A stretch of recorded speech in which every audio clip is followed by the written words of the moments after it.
ATM আজহারের মুক্তির প্রতিবাদে বাম ছাত্র সংগঠনের প্রতিবাদ সভা। ৭১ মানবতা বিরোধী অপরাধে ফাঁসির রায়প্রাপ্ত আসামি এটিএম আজহার জামাত নেতা তার মুক্তির প্রতিবাদে বাম ছাত্র সংগঠনের প্রতিবাদ সভা করছে এবং বিভিন্ন স্লোগানে তারা "ওয়াক্তে আজহার তুই রাজাকার" এমন স্লোগান এবং ৭১-এর মুক্তিযোদ্ধা গর্জে ওঠো আরেকবার এমন স্লোগান তারা দিতে থাকে।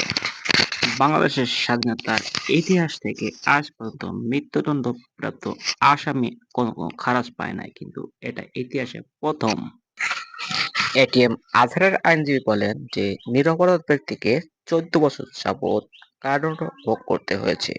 আজ তিনি খালাস পেয়েছে এবং পরবর্তীতে কোনো বামপন্থী ছাত্র সংগঠন আজহারের মুক্তির প্রতিবাদে কিন্তু তারা মিছিল করছে এবং বিভিন্ন স্লোগানে দিচ্ছে।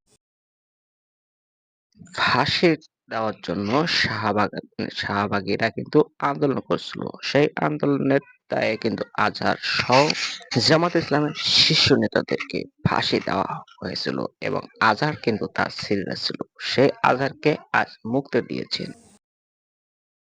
বামপন্থী ছাত্র সংগঠনরা আন্দোলন করছে আজহার কিভাবে মুক্তি পাইল।